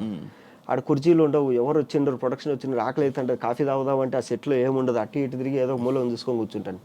తర్వాత నుంచి కారు కొనుక్కొని, సార్ ఏ టైంకి రావాలి, ఓన్ కారా సార్ అంటే, ఓన్ కార్ అయితే 7:30కి వచ్చేయండి సార్, 2 గంటల సేపు అంతే. అట్లా ఇవి ప్లస్ అంతే, ఏం లేదు. మామూలుగా ఏదైనా కానీ డబ్బున్నోడికి విలువ ఇస్తారు. కాదు, కృష్ణానగర్ అని ఎందుకంటారు? నార్మల్గా ఇండస్ట్రీ అనగానే కృష్ణానగర్ అని ఎందుకంటారు? ఎదిగింది అక్కడే కదా. ఇప్పుడు సారథి స్టూడియోకి, అన్నపూర్ణ స్టూడియోకి, పద్మాలయ స్టూడియోకి దగ్గర. సో టెక్నీషియన్స్ అందరూ అక్కడే ఉండేవాళ్ళు, అందుకే కృష్ణానగర్ అని అంటారు. కృష్ణానగర్ కష్టాలు, కృష్ణానగర్ ఇది. సో ఇప్పటికి కూడా ఇండస్ట్రీ మొత్తం ఆడే కదా ఉండేది. ఇప్పుడంటే మణికొండ అనేది ఒకటి వచ్చింది కాబట్టి మళ్ళీ డెవలప్ అటు పోయారు కానీ అట్లా. ఓకే, నీ ఇండస్ట్రీ జర్నీలో ఏం నేర్చుకున్నావు? నీ లైఫ్ లైఫా? డబ్బులు ఉన్నప్పుడు మిగిలించుకోవాలి ఫస్ట్ పాయింట్. తర్వాత ఏంటంటే ఫేమ్ వస్తుంది పోతుంది. వచ్చినప్పుడు అంటే నీ ఫేమ్ అనేది నీ దగ్గర కనపడకూడదు, నువ్వు లేనప్పుడు నీ ఫేమ్ కనపడాలి. అరే పలానోడు అమ్మ ఆ సినిమాలు చేస్తాడు, అద్దురా ఇద్దురా వాడు, అద్దురా ఇద్దురా అంటారు. ఇంత విన్న వాళ్ళు నువ్వు వచ్చినప్పుడు నిన్ను చూస్తే ఫుల్ ఆపోజిట్ ఉండాలి, మామూలుగా ఉండాలి. ఇప్పుడు నేను ఇప్పటికి కూడా మణికొండలో స్కూటీ వేసుకొని తిరుగుతా అంట, టీ స్టాల్కి మామూలుగా వెళ్తుంటా, రోడ్ సైడ్ పానీపూరి తింటాంట, అక్కడ ఎక్కడ దోశలు ఫేమస్ అంటే కనుక వెళ్ళిపోయి మాదాపూర్ ఫుడ్ స్ట్రీట్లో రోడ్డు మీద తిరుగుతా తింటాంట. సో నాకేంటంటే ఓకే, డబ్బులు ఉన్నప్పుడు బాగా రిచ్గా ఉంటాము, డబ్బులు లేనప్పుడు ఏం చేస్తావు? అదేదో డబ్బులు ఉన్నా లేకుండా ఒకటేలాగా ఉన్నావు అనుకో, మామూలుగా నీకు అలవాటు అయిపోతుంది. ఉన్నప్పుడు అలాగే తినొచ్చు, లేనప్పుడు అవును పెద్ద తేడా అనిపిదు. ఇప్పుడు అజిత్ గురించి చెప్తారు. అక్కడ ఏంటంటే అజిత్ ఒక సెట్లోకి వెళ్ళిపోయి అటు ఇటు తిరుగుతూ వెళ్తానే ఒక లైట్ అంతా సెట్ చేసి కూర్చోన్నాడంట. వెళ్ళి ఈయన పక్కన ప్లేస్ ఉంటే కూర్చొని, బాబాయ్ ఒక బీడి ఉంది అన్నాడంట. ఉంది సార్ అంటే బీడి ఇస్తాను, ఆ బీడి తీసుకొని నేను తాగినాడంట. ఆ లైట్ మెన్ వచ్చి, అజిత్ సార్ నా పక్కన కూర్చొని బీడి అడిగాను నన్ను అంటాడు. ఆయనకి ఏది బీడి తాగాలనిపించింది, ఈయన కావాలంటే ఎక్కడి నుంచో తెప్పించుకోవచ్చు. తిరుగుతున్నాడు, ఒక ఆయన బీడి తాగుతా కనపడినాడు, ఓకే బాబాయ్ బీడి ఉంది అన్నాడు, ఆ ఉంది అన్నాడు, ఇచ్చాడు. మామూలుగా ఇప్పుడు అజిత్ గురించి మనం ఏమన్నా బైక్ వేసుకొని మామూలుగా తిరుగుతాడు అట్లా. సో నువ్వు నీలాగుంటే నీకు పేరు వచ్చినప్పుడు ఇదంతా ఉపయోగపడుతుంది. నీ డ్రెస్సింగ్ గురించి మాట్లాడావు కాబట్టి దానికి నా గురించి బాగా గుర్తొచ్చింది. ప్రతి ఒక్కటి ఐరన్ నీట్గా పద్ధతిగా బిగ్ బాస్లో నేను చూశాను. ప్రతి ఒక్కటి ఐరన్ నీట్గా ఇలా పెడతావు, ఇలా చేస్తావు, మళ్ళీ అలా తీసి అలా పెడతావు. ఏంటి అంత ఇది? అంటే చిన్నప్పుడు బట్టలు లేవు కాబట్టి, అంటే చిన్నప్పుడు ఏంటంటే చాలా తక్కువ కనిపించేవాళ్ళు ఇంట్లో. సో అవే వాడుకోవాలి. అవి కూడా ఏంటంటే ఇప్పుడు నీ దగ్గర ఏదైనా కొత్త డ్రెస్ ఉందంటే ఒక 6 నెలలు 8 నెలలు మీ రిలేటివ్స్లో ఎవరింట్లో ఫంక్షన్ అయినా అదే కొత్తది ఇంకా. సో అది ఓన్లీ ఫంక్షన్లకే వాడుకోవాలన్నమాట. అదొక షర్ట్ అదొక ప్యాంటే. సో అట్లా ఏంటంటే చిన్నప్పుడు బట్టలు అనేది పెద్దగా ఉండేవి కాదు. ఇప్పుడు ఏంటంటే పెద్ద అంటే చిన్నప్పుడు ఇంకోటి ఏంటంటే స్కూల్లో నేను SPL school people leader. So ఓడిపోయాను. చాలా నీట్గా ఉండాలి. హెయిర్ కట్ మెయింటైన్ చేయాలి. మా PT సార్ ఇలా పట్టుకుంటాడు, జుట్టు అందిందంటే కనుక హెయిర్ కట్ చేసుకొని రావాలి. సో అలాగేందంటే నాకు స్కూల్లో ఒక 4 సంవత్సరాలు ఎవ్రీ ఇయర్ స్కూల్కి నీట్గా వచ్చే వాళ్ళకి అవార్డు ఇస్తారు కదా, దాంట్లో నాకే వచ్చింది 4 ఏళ్ళు. సో మంచిగా ఒక డబుల్ పెద్ద లాంగ్ టై ఉండేది, మర్చుకొని వేసుకుంటారు కదా ఆ టై. నా బట్టలు ఏంటంటే మార్నింగ్ ఐరన్ చేసుకొని వెళ్తా, మధ్యాహ్నం ఇంటికి వచ్చి మళ్ళీ ఐరన్ చేసుకొని మళ్ళీ వెళ్తా. సో హెయిర్ కట్ అలాగే మెయింటైన్ చేసేవాడిని, షూ పాలిష్ అలాగే మెయింటైన్ చేసేవాడిని. అది ఏంటంటే ఒకటి అలవాటు అయిపోయింది. అంటే ఎలాగో మన దగ్గర డబ్బులు లేవు, దరిద్రులము, కనీసం బట్టలన్నా నీట్గా వేసుకుంటే మర్యాద ఇస్తారు కదా అనేది. ఇప్పుడు ఇండస్ట్రీకి వచ్చినాక ఏమైపోయిందంటే బ్రాండ్ల మీద వచ్చేసింది. ఇప్పుడు ఏదైనా ఒక బ్రాండ్ పడింది, ఓకే ఆ బ్రాండ్ తీసేసుకుని, ఇప్పుడు ఈ వాచ్ ఉంది, ఇది డైరెక్టర్ అట్లీ చేతిలో చూసినా నేను, ఓహో అట్లీ వేసుకున్నాడంటే ఇదేదో పెద్ద తోపు, తెచ్చేసుకుందాం. ఈ టీషర్ట్ వచ్చి జూనియర్ ఎన్టీఆర్ ఒక చోట వేసుకున్నాడు బాంబేలో, బ్లాక్ కలర్ది, ఇదేదో బాగుంది బ్రాండ్, ఏం బ్రాండ్ అబ్బా అని చెప్పి స్క్రీన్ షాట్ తీసుకొని ఇది ఎక్కడ దొరుకుతుంది ఎత్తుకొని తెచ్చుకోవడము. సో మొత్తం ఇంకా అవి హ్యాండిల్ చేస్తాం. అదే అయింది. అంటే అదే సైకలాజికల్గా అంటారు కదా, సైకలాజికల్గా ఏంటంటే నీ దరిద్రం నీ దగ్గర ఉండాలి కానీ బయటోడికి కనపడకూడదు. సో అవన్నీ కవర్ చేసుకోవాలంటే మంచి బట్టలు వేసుకోవాలి. నేను ఒకప్పుడు కూడా సేమ్ తెలుసా, నా దగ్గర ఒక షర్ట్ ఉండేది, ఒక షర్టు, ఆ షర్ట్నే మనకి స్కూల్ సాటర్డే ఎప్పుడు సివిల్ డ్రెస్ వేస్తారు, ఎవ్రీ వీక్ అది వేసుకునేవాడిని. ఎవ్రీ సాటర్డే అదే షర్టు. నన్ను స్కూల్లో అడిగారు ఎందుకు ప్రతిసారి ఇదే షర్ట్ వేసుకుని వస్తున్నాను, నా ఫేవరెట్ షర్ట్ అని చెప్పేవాడిని. తెలుసా, ఉంటుంది చాలా మంది, నా ఫేవరెట్ షర్ట్ అది, అందుకే నేను ఎవ్రీ వీక్ అదే వేసుకుంటాను, ఎందుకో నాకు మంచిగా అనిపిస్తుంది షర్ట్ వేస్తా అని చెప్పుకున్నాను. నాకు ఇప్పటికీ ఇంట్లో మొత్తం నా క్లాజెట్ అంతా బట్టలతో నిండిపోయింది. ఇప్పుడు నేను బట్టలు కొనుక్కోవట్లేదు కొద్ది రోజుల నుంచి, ఎందుకంటే బట్టలు పెట్టుకోవడానికి స్థలం లేదు ఇంట్లో, అన్ని బట్టలు కొనేసిన. అన్ని ఉన్నా కానీ దరిద్రం ఏంట్రా అంటే ఒక 2 షర్ట్లు ఉంటాయి ఫేవరెట్, యాడికి పో అదే. మా వైఫ్ అయితే అరే నువ్వు ఆ షర్టు పడేస్తావా, మనకు ఉంటుంది అది, అవును నిజమే, ఎన్నో ఉంటాయి బట్టలు, కబోర్డ్ అంతా ఉంటది, కానీ మనం అదే. నాకు రెడ్ కలర్ టీ షర్ట్ ఒకటి ఉంటుంది ఫుల్ స్లీవ్స్ ది, అదైతే ఇంకా ఎప్పుడు చూడ అదే వేసుకుంటాయి ఎక్కడికైనా బయటికి వెళ్ళాలంటే అట్లా. అండ్ ఇంకోటి ఫస్ట్ లో నువ్వు ఫోన్ చేసి నేను ఎత్తలేదన్నావు కదా. అవును, నా ఫోన్ ఎందుకు ఎత్తేవాడు కాదు. ఒకప్పుడు యాంకర్ శివతో ఇంటర్వ్యూ అంటే వాడి జీవితం సంక్రాంతి పోయేది. అంటే నువ్వు పట్టుకోవడం అలాంటి వాళ్ళని పట్టుకునేవాడు. సో అలాంటి టైంలో నేను అంటే నీ ఇంటర్వ్యూ వచ్చిందంటే వెయిట్ చేసేవాళ్ళం. ఇప్పుడు నార్త్ ఇండియాలో కొంతమంది ఉంటారు అనమాట, అర్ణబ్ గోస్వామి తర్వాత ఆస్కాతాలు అదే ఉంటాయి, వాళ్ళు ఇంటర్వ్యూ పిలిచారంటే వాడి కెరీర్ బిస్కెట్ వాడిని వేసి పడేస్తారు ఈరోజు అని. అలాగా నువ్వు ఫోన్ చేసి ఒకసారి ఫోన్ చేసి ఉంటే ఎత్తిన యాంకర్ శివ అంటే చెప్పు బ్రదర్ ఇట్లా ఇంటర్వ్యూ కావాలని, కానీ సరే నేను తర్వాత చెప్తా అన్న. తర్వాత నేను 2 రోజులు నిద్రపోలే. యాంకర్ శివ నాకు ఫోన్ చేసి ఇంటర్వ్యూ కావాలన్నాడంటే నా గురించి ఏం ఇన్ఫర్మేషన్ ఉంది వాడి దగ్గర, ఏ రికార్డులు పెట్టుకున్నాడు, మనం ఏ తప్పు చేయలేదే, అయినా వీడి ఫోన్ చేసి అడుగుతాడంటే ఏదో ఉంది వీడి దగ్గర నాది, అది ఏమై ఉంటది అమ్మా, ఎందుకు ఊరికి అనవసరంగా కెరీర్ పోగొట్టుకోవడం.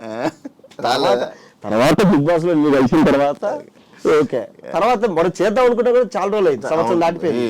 సంవత్సరం 2 ఏళ్ళు అయింది. ఇప్పుడు 2 ఏళ్ళ నుంచి మనం అనుకుంటున్నాం కానీ సగం ఇంటర్వ్యూలు నాకు అలాగే పోయినాయి. పిలిచాడంటే ఏదో ఉంది ఎందుకు లేదు అని చెప్పి రారు, అది కాదురా బాబు. ఇప్పుడు కూడా నేను వస్తా అంటే మా వైఫ్ శివ ఏమైనా కాంట్రవర్సీ అడుగుతాడేమో జాగ్రత్తగా ఆన్సర్ చెప్పండి. ఏముంది కాంట్రవర్సీ అడగడానికి, ఏమీ లేదు, వాడు నేను అన్ని మాట్లాడేసుకున్నాము, ఏమీ లేదు మా ఇద్దరికి. అది 3 నెలలు ఏం మాట్లాడాం. అయితే నాకు ఇంకొక డౌట్ ఉంది, తెలంగాణ స్లాంగ్, తెలంగాణకు సంబంధించిన సినిమాల్లో తెలంగాణ వాళ్ళు ఉంటారు మ్యాక్స్ ఆర్టిస్టులు కానీ మొత్తం టీం. ఇక్కడ జరిగే లోకల్ లోకల్, ఆంధ్రలో ఉత్తరాంధ్ర వాళ్ళు, గోదావరి జిల్లా గోదావరి, కానీ రాయలసీమ అటు సైడ్ది ఆ ఆర్టిస్టులు ఉంటారు ఎందుకు తెలియదు నాకు ఇప్పటికి. అదేంటంటే నాకు ఇప్పుడు ఇప్పుడు తమిళ్లో కొన్ని రీజనల్ సినిమాలు జరుగుతాయి, ఓకే. ఇప్పుడు తెలుగులో మనకు రీజనల్ సినిమాలు అంటే ఓన్లీ తెలంగాణ బ్యాక్గ్రాఫ్లో వచ్చిన చిన్న సినిమాలనే బాగా ఎంకరేజ్ చేస్తారు, కానీ మిగతా వాటి చేయట్లే. ఇప్పుడు రాయలసీమలో కూడా సినిమాలు జరుగుతాయి, ఇండిపెండెంట్ సినిమాలు చాలా జరుగుతాయి రాయలసీమ. నాది కూడా ఒక రాయలసీమ ఇండిపెండెంట్ సినిమానే, ఎవరు దేకట్లేదు దాన్ని. ఇప్పుడు పుష్ప ఉంది రాయలసీమ, రాయలసీమ ఆర్టిస్ట్ కనపడరు నీకు. తర్వాత దేవరా ఉంది, దేవరాలో నీకు కొంతమంది రాయలసీమ మాట్లాడతారు, కొంతమంది వేరేది మాట్లాడతారు, అందులో కూడా ఎక్కువ కనపడరు. తర్వాత అరవింద సమేత రాయలసీమ సినిమా, కానీ రాయలసీమ ఆర్టిస్ట్ కనపడరు. తర్వాత నీకు యాత్ర కూడా అంతే. ఇలా చాలా ఉన్నాయి. ఇప్పుడు అంతెందుకు ఇప్పుడు జరుగుతాయి, ఇప్పుడు జరిగేది ఏది సంబరాలు ఏటికట్టు రాయలసీమ బ్యాక్గ్రాఫ్, కానీ రాయలసీమ ఆర్టిస్టులు నేను పోయి నోరు తెరిచి అడిగినా సరే ఏమైనా క్యారెక్టర్ ఉంటే ఇవ్వండి అంటే లేవు. తర్వాత రాహుల్ సంకీర్తన్ అన్న, విజయ్ దేవరకొండ గారు మళ్ళీ రాయలసీమ సినిమా, అందుకు కూడా ఫోన్ చేసి అడిగిన, అన్న ఏమన్నా అన్న మన బ్యాక్గ్రాఫర్ అంటే మన బ్యాక్గ్రాఫర్ అన్న ఏదైనా క్యారెక్టర్ ఉంటే చెప్పండి అన్న. సరే చెప్తా అన్నారు, కానీ తర్వాత పిలవలే. అది ఎందుకో తెలియదు, అంటే అది ఇంతవరకు ఎవడు క్వశ్చన్ చేయలేదా. ఇప్పుడు ఏమైపోయిందంటే ఇండస్ట్రీలో ఒక ముద్ర పడిపోయింది, ఇక్కడ రాయలసీమ బాగా మాట్లాడతాడు, ఓకే. మిగతా సినిమాలు అన్నప్పుడు మీకు దగ్గర క్యారెక్టర్ లేవండి, ఓకే. లేదా ఫోన్ చేసినప్పుడు ఇది తెలంగాణ బ్యాక్గ్రాఫ్లో జరుగుతుందండి, నేను తెలంగాణ మాట్లాడుతుంది, చదువుకుంది ఇక్కడే అన్నా, మేదిపట్నంలో నేను 3 ఏళ్ళు ఉన్నా, నాకు తెలంగాణ వచ్చు అన్నీ వచ్చు అన్నా కానీ లేదండి మీరు రాయలసీమ అయితే బాగుండేది వద్దు. సరే ఓకే. అదే డైరెక్టర్ తర్వాత రాయలసీమ తీసేటప్పుడు నేను వెళ్ళి, సార్ మీరు రాయలసీమ సినిమా తీసారు లాస్ట్ టైం ఇలా అన్నారు కదా అంటే, అది క్యారెక్టర్లు చూసి చెప్తామండి. అరే నీ అమ్మ నువ్వు రాయలసీమ సినిమా తీస్తావు, రాయలసీమ పేరుతో ఆర్టిస్టులు ఉన్నారు కొంతమంది, అంటే వచ్చిన వాళ్ళు బాగా చేసేవాళ్ళు. ఇప్పుడు ఎవరో బయట ఆర్టిస్ట్ని తెచ్చి వాడికి నువ్వు ఒక డైలాగులు నేర్పించేవాడిని ఒకరిని పెట్టి నువ్వు నేర్పించి ఇంత కష్టపడుతున్నావు, అదేదో వీళ్ళకిస్తే ఏమైంది. పోనీ రాయలసీమ పేరు పెట్టుకొని సినిమాలు ఎన్నో వచ్చినాయి, సినిమాలు వస్తున్నాయి కూడా. ఇప్పుడు నెక్స్ట్ కూడా 4-5 సినిమాలు ఉన్నాయి రాయలసీమ బ్యాక్గ్రాఫ్లో వచ్చే సినిమాలు, కానీ దీనిలో రాయలసీమ ఆర్టిస్టులను పెట్టుకోరు. ఇదేమి అంటే ఎవరు అడగరు, మా వాళ్ళు ఎవరు అడగరు, ఎందుకు ఇలా జరుగుతుంది అనేది ఎవరు అడగరు, ఏం చేద్దాం అంతే. అది ఎందుకో తెలియదు. అందుకే నువ్వు ఫస్ట్ వెళ్ళి కార్డు తీసుకో, ఏది సినిమా కార్డు తీసుకుంటే ఏమొస్తుంది, కార్డు తీసుకుంటే వస్తాయా, ఆర్టిస్ట్లా వస్తాయి అంట. రావు. అది ఎవరు చెప్పాను నీకు, అని అంటుంటారు. మరి సరే నువ్వు ఎంతో మందిని ఇంటర్వ్యూలు చేసినావు, వాళ్ళందరికీ కార్డులు ఉన్నాయి, మరి వాళ్ళు ఎందుకు కొంతమంది ఫేడ్ అవుట్లు అయి ఉన్నారు చెప్పు. టైం అయిపోయాయి, చిన్న రోజు జూనియర్ ఆర్టిస్ట్. నీకు వచ్చిన ఇన్ఫర్మేషన్ ఏంటంటే జూనియర్ ఆర్టిస్ట్ కార్డు ఉంటే నీ దగ్గర, నిన్ను జూనియర్ ఆర్టిస్టులకి కార్డు ఉన్న వాళ్ళని తీసుకోవాలా. మాలాంటి ఆర్టిస్టులకి క్యారెక్టర్ ఆర్టిస్టులకి ఇలా కార్డు ఉండాల్సిన పని లేదు. కార్డు ఉంటే ఖచ్చితంగా ఛాన్సులు వస్తాయనేది కూడా లేదు అక్కడ. అది సో ఇది నాకు ఆల్రెడీ ఇన్ని సినిమాలు వచ్చినాయి, ఇప్పుడు వచ్చేటి కూడా ఇన్ని సినిమాలు ఉన్నాయి. రాయలసీమ బ్యాక్గ్రాఫ్ అనగా నేను పరిగెత్తుకుంటూ ఆఫీస్కి వెళ్ళిపోయి ఏమో చిన్న హోప్, అరే ఇదన్నా వస్తుందేమో, ఏదో క్యారెక్టర్ వస్తుందేమో. ఇప్పుడు ఒక సినిమాలో 30 క్యారెక్టర్లు ఉంటాయి, 20 క్యారెక్టర్లు ఉంటాయి, ఏదో ఒకటి ఇస్తారు కదా అంటే ఎవడో బయట. ఇంకా కొన్ని సినిమాలకి అయితే దరిద్రం, నన్ను పిలిచి డైలాగ్స్ నువ్వు రాయలసీమలో రాయగలవా అంటారు. రాస్తాను సార్, నాకు తెలిసిన 2 రైటర్లు కూడా ఉన్నారు, వాళ్ళని కూడా పెట్టుకొని నేను రాపిచ్చి పెడతాను అంటారు. సరే ఓకే అని చెప్పి అంతా మాట్లాడతాము, నాకు ఏమన్నా క్యారెక్టర్ ఉందంటే అది చూద్దాం అంటారు. అంటే రైటింగ్ వరకు ఓకే, మనం క్యారెక్టర్ ఇవ్వడానికి మాత్రం నాట్ ఓకే. నాకు కొన్ని చూస్తే దీనమ్మ దారుణం అనిపిస్తుంది. ఇప్పుడు మా స్లాంగ్ ఏంటంటే కనుక వచ్చా అన్నారు, చ అంటే చప్పగా ఉంటుంది, చప్ప అంటాం కదా, ఆ చ వచ్చా అంటారు, వీళ్ళు వస్తా అంటారు. మొత్తం దాన్ని ఎట్లా అంటే ఇంకా కూనీ చేసి పడేస్తారు. కొన్ని సినిమాలు అయితే వచ్చింటాయి, ఆ సినిమాలో పనిచేసిన వాడికి ఫోన్ చేశారు, ఈ సినిమా ఏ ఊరు స్లాంగ్ రా అన్న, వీరపనాయనపల్లి అన్న మీ ఊరు పక్కనే. ఒరే నీ అమ్మ, మా ఊరు స్లాంగ్ నాకే అర్థం కాలే థియేటర్లో, ఇది మా స్లాంగ్ అని. పేరు రాయలసీమ స్లాంగ్, రాయలసీమ స్లాంగ్ లో సినిమా తీసేసారు, అయిపోయింది. ఆ సినిమా రిలీజ్ అయింది, హిట్ అయింది, అన్నీ అయిపోతాయి. అది ఏ ఊరు స్లాంగ్ అని చేసి వాళ్ళు చెప్తే కానీ నాకు తెలియదు. అట్లుంటది. పుష్పలో తప్పులు ఉన్నాయి అలాగా. పుష్పలో మాక్సిమం బాగా చేశారు ఇప్పుడు దాకా వచ్చిన రాయలసీమ సినిమాలు అన్నిట్లో. పుష్పలోనే చాలా బాగుంది, అంతో ఎంతో చాలా బాగుంది. పర్టికులర్ ప్రతి ఒక్కటి బాగా చూశారు. ఎందుకంటే అంటే వాళ్ళ ఆర్టిస్టులను తీసుకోరు కానీ వీళ్ళని తీసుకుంటారు కదా, కొన్ని స్లాంగ్ నేర్పించే వాళ్ళని, డైలాగ్ రాసే వాళ్ళని. వీళ్ళు పాపం పక్క నుండి నేర్పిస్తూ ఉంటారు. వీళ్ళు ఎక్కడన్నా కనపడితే జిమ్లో కానీ, తర్వాత వీళ్ళు ఎక్కడన్నా రోడ్డు మీద కనపడినా ఏంటన్నా ఇలా జరుగుతుంది సినిమా, చచ్చిపోతాం నాన్న డబ్బింగ్ చెప్పించలేక, అబ్బా స్వామి అంటారు వాళ్ళైతే. రాదు అవతల. ఇప్పుడు ఇప్పుడు మెయిన్ క్యారెక్టర్ వదిలే అబ్బా, మెయిన్ క్యారెక్టర్లు అంటే ప్యాడింగ్ ఉన్న వాళ్ళని పెట్టుకుంటావు. చిన్న చిన్న క్యారెక్టర్లకు ఏమైంది ఆర్టిస్టులు పెట్టుకోనికి? డబ్బింగ్లో కూడా మళ్ళీ ఇబ్బంది ఉంటుంది కదా. డబ్బింగ్లో చుక్కలు డబ్బింగ్లో. అమ్మా కొన్ని సినిమాలకి అయితే నన్ను రమ్మంటారు, నేను రాలేనన్నా, నేను తిట్టుబడేస్తాను, నేను ఇదో మా వాళ్ళు వేరే వాళ్ళు ఉన్నారు పిల్లలు అని చెప్పి నేను వేరే వాళ్ళని పంపిస్తాను డబ్బింగ్ చూపించుకోవడానికి. వీళ్ళు వెళ్ళి ఆడ కూర్చొని సాయంత్రం అయితే వీళ్ళు ఫోన్ చేసి, అబ్బా అన్న ఏందన్నా వీళ్ళు ఒక పదం చెప్పడానికి నాకు గంట పట్టింది అన్న వీళ్ళకు. అంటే ప్రొడ్యూసర్ డబ్బులు పోగొట్టాలి. ఇప్పుడు సినిమా రూల్ ఏంటంటే మెయిన్ కాస్టింగ్ ప్రాపర్గా చేస్తే సినిమా సగం బాగా వస్తుంది, సినిమా సగం. వీళ్ళు ఏంటంటే వీళ్ళు ఎందుకు చేస్తారో తెలియదు, ప్రొడ్యూసర్ డబ్బులు ఎక్కువ ఏమైనా ఇస్తాడేమో, ఖర్చు పెట్టండి ఊరికే అని చెప్పేసి ఎవరినో తీసుకురాడు, వాడికి రాదు, ఫస్ట్ స్టాండర్ పోస్ట్ స్టాండర్ ఏందేందో చెప్పి వాడు. దాని తర్వాత డబ్బింగ్లో అది చెప్పిలేక అది రిలీజ్ అయిన తర్వాత మేమే డిస్కషన్ చేసుకుంటాం, ఇది ఆ ఊరి సినిమా రా, ఇది ఆ ఊరి స్లాంగ్ రా. సినిమాల బోర్డులో చూస్తాం కదా, ఓహో తిరుపతి స్లాంగ్ అది అని చెప్పి మేము తర్వాత నవ్వుకుంటాం. అట్లా నువ్వు స్టాండప్ కామెడీ చేస్తావా? మరి చేయాల్సింది మంచిగా ట్రై చేయాల్సింది కదా. దేంట్లో అందులో ఒకటి మళ్ళీ సపరేట్ మాక్సిమం బూతులు వస్తున్నాయి ఇప్పుడు అంతా. ఎందుకు వచ్చింది బూతులు. డన్. Thank you Mahesh. ఫైనల్గా ఇంటర్వ్యూ చేసాం, మాట్లాడుకున్నాం. ఇంకా ఏమైనా మిస్ అయ్యామో అని అనుకుంటున్నాను. లేదనుకున్నా, మొత్తం కవర్ చేసాను అనుకుంటున్నా. ఏమైనా అయితే మళ్ళీ ఒకసారి మళ్ళీ ప్లాన్ చేద్దాం. ఇంకా సిరీస్ ఏమన్నా అడగాలనుకుంటే కింద కామెంట్లు పెట్టి మళ్ళీ ఇంకొక ఇంటర్వ్యూ ప్లాన్ చేస్తాం part. Yeah, thank you so much interview ఇచ్చినందుకు. మంచి సిరీస్లతో, మంచి సినిమాలతో. అవును, నీ సిరీస్ చేసావు కదా, అది ఏమైంది? అది 50 ఎపిసోడ్లు అన్నారు. 50 ఎపిసోడ్లు అన్నారు. చిన్న చిన్న ప్రొడక్షన్ ఇష్యూస్ వచ్చి 9 ఎపిసోడ్లకు ఆపేసినారు. మళ్ళీ కంటిన్యూ చేస్తున్నారు. నువ్వు వెయిట్ చేస్తే ఆగిపోతుంది అలాగా. నేను చేసినట్టు ఏం ఆగిపోయినారా? అదే మంచి కష్టపడుతుంటే 14 మంది ఆర్టిస్టులు ఉన్నారు దాంట్లో. నేను హీరో కాదు, బొచ్చు కదా, నేను మంచి చేసుకుందాం అనుకున్న లోపల అది ఆగిపోయింది. అంటే మొన్న ఒక స్వామీజీకి చూపిస్తే నా జాతకం అంతా రాసి, నీకు ఏలినాటి సీని నడుస్తుందిరా అంటే, నాకు డబ్బులు ఇవ్వాల్సిన నా ఫోన్లు ఎత్తట్లే, నేను డబ్బులు ఇద్దామన్నా కూడా ఫోన్లు ఎత్తట్లే కొందరు. నేను డబ్బులు ఇద్దామంటే నేను ఎవరికైనా ఇవ్వాల్సింది ఉంటుంది కదా, వాళ్ళు చేసిన ఫోన్లు ఎత్తట్లే. నాకు డబ్బులు ఇవ్వాల్సిన వాళ్ళు నా ఫోన్లు ఎత్తట్లే. సినిమాలు లాస్ట్ వరకు వస్తాయి, రేపు షూటింగ్ అంటే ఈ రోజు వరకు ఏంది రేపు షూటింగ్ అన్నారు. ఒకప్పుడు ఏంటంటే డేట్లు పంపిగానే అడ్వాన్స్ పంపించేటోళ్ళు, ఇప్పుడు డేట్లు పంపిస్తారు, ఒకటి అడ్వాన్స్ పంపించట్లే. ముందు రోజు కూడా నాకు డౌట్ అనమాట, అరే రేపు ఈరోజు త్వరగా పడుకోవాలా, ఏంది ఇంకా ఫోన్ చేయలేదు, అసలు ఉందా లేదా అనేసి. అది తెలియదు నాకు దరిద్రం ఏది ఎప్పుడు పోతుంది. నాకా ఈ ఆగస్టు పోద్ది అన్నాడు. ఈ ఆగస్టు పోద్ది, మార్చి తర్వాత కొంచెం మారుతుంది, ఆగస్ట్ నుంచి పూర్తిగా పోద్ది అన్నాడు. సరే ఓకేలే మంచిగా మారి. అంటే మొన్న బ్రహ్మానందం గారు అన్నట్టు, ఎవడు వాడి లైఫ్ వాడి చేతులారా పోగొట్టుకోరు. ఇప్పుడు నువ్వు బిజినెస్ పెడతావు ఏదన్నా, అది పోయింది, ఎందుకు పోయిందిరా అంటే దానికి 1,000,000 రీజన్లు ఉంటాయి. బిజినెస్ క్లిక్ అయింది, ఎందుకు క్లిక్ అయిందిరా అంటే 1,000,000 రీజన్లు ఉంటాయి. ఇప్పుడు రాయలసీమ నుంచి వచ్చి దోశలు పెట్టుకుంటారు చాలామంది. కొన్ని చోట్ల అయితే నిలబడడానికి కూడా స్థలం ఉండట్లే, అంత జరుగుతున్నాయి. కొన్ని చోట్ల అసలు జరగట్లేదు, ఎందుకంటే అందరూ పోసేది ఒకటో దోశలే. ఎవడి కెరీర్ ఎట్లా పోతుంది అనేది వాడి చేతుల్లో లేదు. ఇప్పుడు నన్ను చాలామంది ఇవి ఉన్నారు కదా, సుప్రీత ఎవరు, అన్నపూర్ణ హెడ్ ఆవిడ వచ్చేసి మిస్ పర్ఫెక్ట్ వెబ్ సిరీస్ అది ట్రైలర్ లాంచ్ అప్పుడు స్టేజ్ మీద ఏమంటే ఆవిడ హాయ్ అనింది, హాయ్ మేడం అన్న, వచ్చి మీరు చాలా మంచి ఆర్టిస్ట్ అండి, ఎందుకంటే మీకు రావట్లే అంటే ఇదే అన్న. ఏమో తెలిస్తే నేను రెక్టిఫై చేసుకుంటా కదా, నాకేది లేదు మేడం అని. సరే ఓకే అని చెప్పి వాళ్ళ మేనేజర్ని పిలిచి, మన నెక్స్ట్ సినిమాలో ఈయనకు మంచి క్యారెక్టర్ ఇవ్వండి అది. మేనేజర్ని అడిగితే లేదండి కాస్టింగ్ అంతా అయిపోయింది, షూటింగ్ కూడా జరుగుతుంది అన్నాడు. కట్ చేసి ఇంకా షూటింగ్ స్టార్ట్ అవ్వాలి అప్పటికి.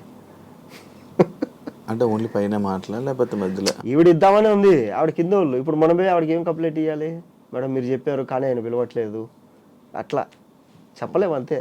అది కొన్నిసార్లు జరుగుతుంది. ఇప్పుడు నీకెందుకు ఇంత ఫేమ్ వచ్చిందంటే నాకు తెలియదు వచ్చింది, నువ్వు ఎందుకు ఖాళీగా ఉన్నావు అంటే నాకు తెలియదు, మళ్ళీ ఎప్పుడు బిజీ అవుతావు అంటే నాకు తెలియదు. ఆయన చెప్పినట్టు ఆగస్ట్ నుంచి ఏమైనా బిజీ అయితే అయిపోవచ్చు. అవే ఉన్నాయి కదా ఈ మధ్య వస్తున్నాయి, చెప్తారు. ఒకరేమో గురుబలం రాయేసుకున్నట్టు, కొందరేమో అదేది ఆస్ట్రేలియన్ మాల వస్తుంది కదా ఏదో కరింగలి మాల ఏదో, దానివల్లే జరిగితే అందరూ కొనిపెట్టారు. ప్రతి ఐటీ కంపెనీలో కూడా అందరూ పెట్టారు. ఇంకా అదే కనుక జరుగుతా అంటే ఇప్పుడు మన తెలుగు సినిమా ఇండస్ట్రీలో డైరెక్టర్లు సెట్లో పనిచేసే ప్రతి ఒక్కడికి మాలేసేస్తారు, ఈ సినిమా హిట్ అయిపోవాలి అందరూ వేసేసుకుంటారా అని. అవన్నీ కావు. థ్యాంక్ యూ మహేష్, ఇంటర్వ్యూ ఇచ్చినందుకు. సిరీస్లతో, సినిమాలతో వాళ్ళ కెరీర్లో మంచి ఇంకా సక్సెస్ అవ్వాలని, మంచి ఆఫర్తో బిజీ అయిపోవాలని మంచి. ఈ ప్యాంట్ నాదే కదా, ఇది కాదు నీ ప్యాంట్, నీ ప్యాంట్ ఉంది ఇంకోటి, అది కూడా ఇట్లా మంచి ఇలాగే ఉంటుంది నీ ప్యాంట్. బిగ్ బాస్ లో నేనే గుర్తు చేశాను నీకు, అంతవరకు నీకే తెలీదు. నాకు గుర్తుంది, నీకు గుర్తుందా? నేనే గుర్తు చేశాను, తీసుకున్నా కదా అని చెప్పి నేను అలా దాచాను అది హౌస్ లో. మంచి సక్సెస్ బిజీ అవ్వాలని కోరుకుంటున్నాను. Thank you so much Mahesh interview ఇచ్చినందుకు. చూసారు కదా ఇంటర్వ్యూ. ఇంకో గెస్ట్తో మళ్ళీ మీ ముందు కలుస్తా. అంతవరకు సీఎం.